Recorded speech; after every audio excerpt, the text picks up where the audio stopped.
বাংলাদেশ যে খেলা দেখিয়েছে আমার কাছে মনে হয় প্রথমে আমাদের বাংলাদেশ থেকে ক্রিকেটটা ব্যান করা উচিত।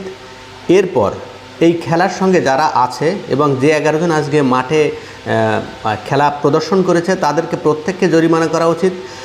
এটা হলো প্রথম কাজ। পাড়ার ক্রিকেট খেলতাম আমরা, যখন ছোটোবেলায় পাড়ার ক্রিকেট খেলছি তখনও আমরা বলতাম যে এ ভাই রান কিন্তু কম, তুই ঠেকায় ঠেকায় খেল, মানে ঠেকা ডিফেন্স আমরা যেটা বলি ক্রিকেটীয় ভাষায়, ডিফেন্স করে সিঙ্গেল বের করে। কিন্তু আমাদের জাতীয় দলের প্লেয়াররা কেন এই সাধারণ যুক্তিটা বুঝতেছে না, সাধারণ জ্ঞানটা তাদের মধ্যে এখনও আসে নাই। এই 20-25 বছর ধরে আমরা ক্রিকেট খেলতেছি এবং আমাদের যারা ব্যাকে যারা এফোর্ট দিচ্ছে, যারা ক্রিকেটটাকে শেখাচ্ছেন তাদেরকে 135 রান চেস করতে গেলে আমাদেরকে প্রত্যেককে কি 6 মারা উচিত? 6 মারতেই হবে। সিঙ্গেল রান কি আমরা নিতে পারতাম না? হ্যাঁ ঠিক আছে, আমরা পাওয়ার প্লেতে অনেক ভালো রান করার চেষ্টা করেছি, প্রথমে ব্যাট করে 6 মারার চেষ্টা করেছি, ঠিক আছে। ব্যাটের টাইমিং হচ্ছে না। প্রথমে আমাদের পারভেজ ভাই আউট হয়ে গেছেন, সাইফ ভাই আউট হয়ে গেছেন, আমাদের তৌহিদ ভাই এসছেন দ্বিতীয়ত। আপনার কি তখন ওখানে ডিফেন্স করা উচিত নয়? শেখ মেহেদি আসছে, সেখানে ডিফেন্স করা উচিত নয়? কেউ 4 মারতে জানে না, 4 মারারও দরকার তো নাই আমাদের। আমরা শুধু ডিফেন্স করব এবং সিঙ্গেল বের করব।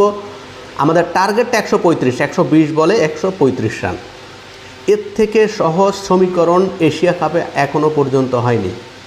এবং আমাদের বাংলাদেশ টিমের আমরা যারা ব্যাট করে থাকি এখানে, আমরা যারা আছি, আমরা সবাই পরীক্ষিত। সেই পরীক্ষা দিয়েই কিন্তু আমরা জাতীয় দলে এসেছি। সাধারণ সেন্সটা আমাদের মধ্যে কেন কাজ করলো না? সাধারণ মানুষের এই আশা আকাঙ্ক্ষা বা আমি কি বলবো, এই স্বপ্ন ভাঙার অধিকার তাদের নাই। আমাদের পাড়ার ক্রিকেটে যারা খেলে তাদেরকে দিলেও এই 135 রান চেস করতো এবং হর হামেশা হেসে খেলেই। এই 18 কোটি মানুষের যে স্বপ্ন ভাঙিছে গতকাল, আমার মনে হয় 18 কোটি থেকে এখন মাত্র 9 কোটি সাপোর্টার বাংলাদেশ পাবে না আজকের ম্যাচ দেখার পরে। এরপরের ম্যাচগুলোতে অবশ্যই বাংলাদেশের বিরুদ্ধে যাবে সব সাপোর্টার বাংলাদেশের।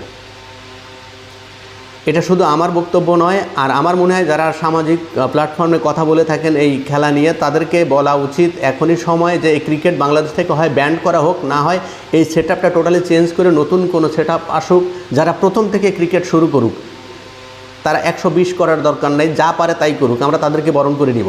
কিন্তু এই পরীক্ষিত, এই শিক্ষিত ব্যাটসম্যানদের আমাদের দরকার নেই।